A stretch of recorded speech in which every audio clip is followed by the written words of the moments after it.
Hello and welcome to the Photography Instructor Show, the podcast for all things photography and filmmaking. I'm your host, Saurav, a passionate content creator and a photography educator dedicated to helping you master the art and craft of visual storytelling. Whether you're a beginner, eager to learn the basics, a seasoned pro looking to refine your skills, or somewhere in between, this podcast is for you. Each episode, I dive deep into techniques, tips, and the latest trends in the industry. From lighting and composition to editing and equipment, I have got you covered. Plus, you'll hear inspiring stories and insights from industry experts and fellow creatives who share their journey and expertise. So, grab your camera, get comfortable, and let's explore the fascinating world of photography and filmmaking together. This is the Photography Instructor Show, where learning meets creativity. Today we are exploring something that sounds super technical, but is actually one of the most powerful concepts you can learn as a photographer: the inverse square law. Now, I know what you're thinking. That sounds like high school physics, not photography. And you're partly right. It is physics. But it's one of the most secret weapons for controlling light in your photos. Whether you are in a studio, shooting portraits outdoors, or experimenting with creative lighting setups. Let's get started. What is the inverse square law? Alright, let's break it down super simply.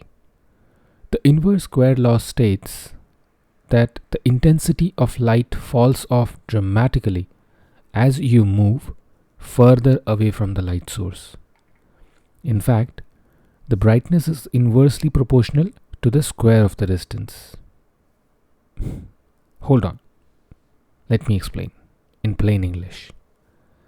If you double the distance between your subject and the light becomes 4 times less intense, not just half, but 4 times dimmer. Well, let me paint the picture for you.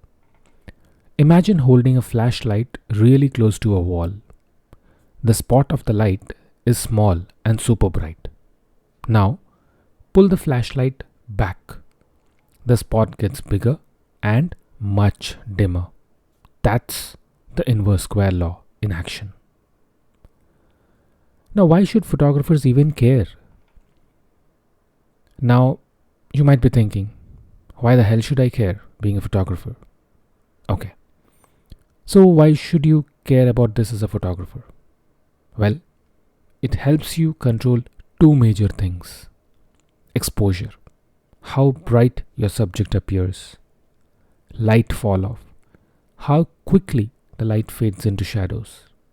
For example, if you want that dramatic moody portrait where the background falls into darkness while your subject is perfectly lit, you can simply bring your light source closer to the subject. The closer the light, the faster the fall off, meaning your subject is bright, but the background quietly fades into black.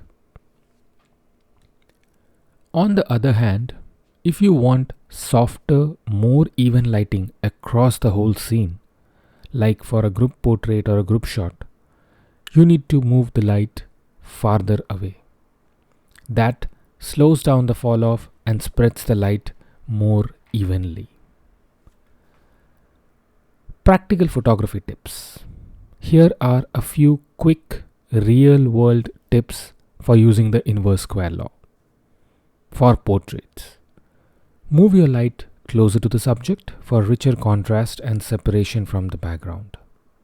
For even lighting, back the light up, but you'll need a more powerful light to compensate for the loss of brightness. When using flash outdoors, remember that the sunlight doesn't follow the inverse square law in the same way because it's basically an infinitely large source. But your flash does. So, adjusting the flash to subject distance gives you powerful creative control. Well, a quick recap of today's episode. The inverse square law means that light intensity falls off with the square of the distance. Doubling the distance is equal to 1/4 the brightness. Moving your light closer means dramatic fall off and moody images.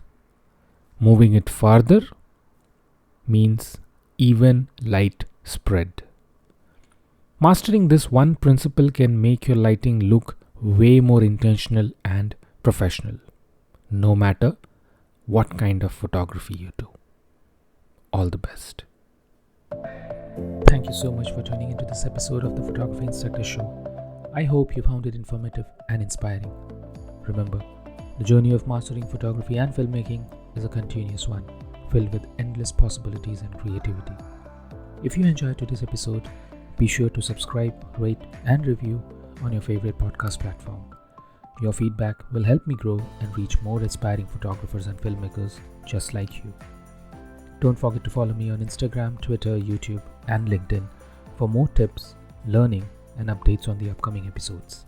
Until next time, keep capturing those amazing moments and crafting your unique stories. This is Saurav, signing off from the Photography Instructor Show. Keep creating, keep learning, and keep inspiring.